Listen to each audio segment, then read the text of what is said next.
Today, we're going to talk about a topic that touches millions of lives, Alzheimer's disease. Now, you might think of it as just a single condition, but it's actually a progressive journey through some pretty distinct stages. We're going to break down exactly what that journey looks like, step by step. And just to get a sense of why this is so important, take a look at this number. Over 6 million people just in the US are living with Alzheimer's. So this isn't some rare thing. It's a huge public health issue that really truly impacts individuals, their families, and whole communities. All right, to help us navigate this, here's our roadmap. We'll start by getting a handle on the staging model itself. Then we'll explore the silent beginnings of the disease. After that, we'll get into what it means to be living with dementia, cover the final stage, and then wrap up with a look at the overall progression and outlook. Okay, let's start with the journey itself. It is so important to remember that every single person's experience with Alzheimer's is unique. But having a staging model, like the 5-stage framework we're going to look at, gives us a really clear way to understand how it typically unfolds. So, these are the 5 key stages we'll be walking through. This whole journey starts with changes deep inside the brain that are completely unnoticeable, and it progresses all the way to the most severe symptoms. So let's start right there, at that silent beginning. And that brings us to the silent beginning of the disease. This is a pretty unsettling fact, but the physical changes of Alzheimer's can actually start happening in the brain a decade or even more before the very first symptom shows up. So in this first preclinical stage, there are 0 outward symptoms. None. But inside the brain, a really key change is already happening. With modern imaging, we can actually detect deposits of a protein called amyloid-beta. It clumps together and forms these plaques that are a hallmark of Alzheimer's, and they mess with how cells talk to each other. And this can be going on for more than 10 years before anyone notices a single memory slip. Next up, we have stage 2, or mild cognitive impairment. You'll often hear it called MCI. This is where those first subtle signs start to pop up. It's not full-blown dementia, not yet, but it's definitely more than just simple forgetfulness. People might describe it as feeling like they've got brain fog, or they just notice they can't remember recent conversations like they used to. Now, it's really important to draw a line between this and just normal aging. I mean, come on. We all misplace our keys sometimes or blank on a name. But MCI is different. We're talking about frequently forgetting entire conversations or really struggling with multi-step tasks that used to be a piece of cake. So these symptoms, like forgetting things that just happened, having a hard time making decisions, or getting confused about the date or where you are, they're definitely noticeable.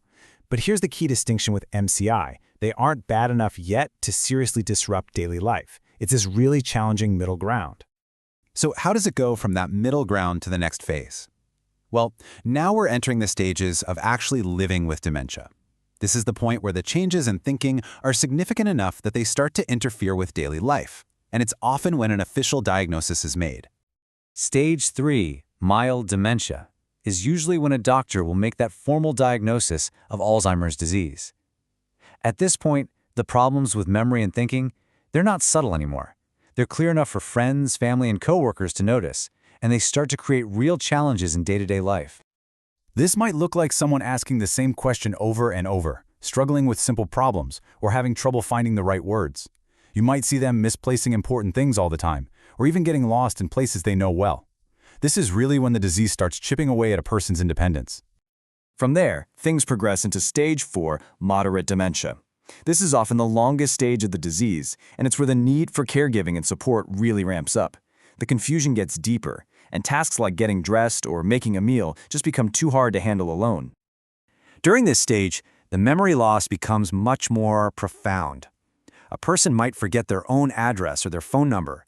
They might start wandering, even in familiar places, and they'll need help with basic things like bathing. Personality changes can also become a lot more obvious, with some people becoming really suspicious or easily agitated. And what's just so heart-wrenching about this stage is the confusion that can happen around loved ones. A person might mistake a complete stranger for their husband or wife, or not recognize their own son or daughter. It's an incredibly difficult reality for families to have to navigate. This leads us then to the final stage of the disease. And this is marked by a severe decline in both physical and mental abilities, and it requires the most intensive level of care. In stage 5, severe dementia, the person becomes almost completely dependent on other people for their care. The brain's connection to the body really starts to break down, And that affects everything from being able to talk to basic physical functions. At this point, it can become impossible to communicate in a way that makes sense. The ability to walk, to sit up, and eventually to swallow is lost.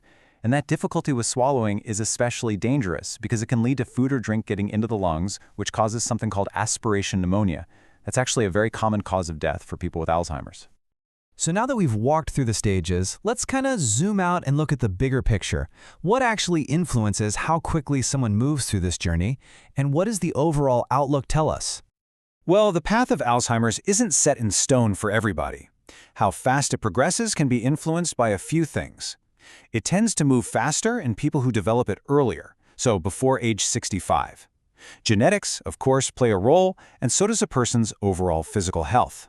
Things like heart disease or diabetes can actually speed up the decline. This brings us to a really important distinction. The word dementia isn't a specific disease. Think of it as an umbrella term for a bunch of symptoms related to cognitive decline. Alzheimer's is the most common cause of dementia, and it's responsible for a whopping 60 to 70% of all cases. And what about life expectancy? Well, it varies a lot. On average, it's about 4 to 8 years after someone is diagnosed. But as you can see, that range is huge. It's actually possible for someone to live for 20 years or even longer with the disease. You know, after all the clinical stages and all these symptoms, it's so important to remember the person. A diagnosis of Alzheimer's doesn't just erase who someone is. Behind all the confusion and the changes in behavior, the person you know and love is still in there. And that really leaves us with a final thought, doesn't it?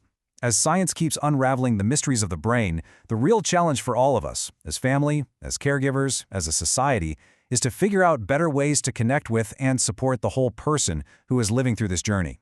Thanks for joining me for this one.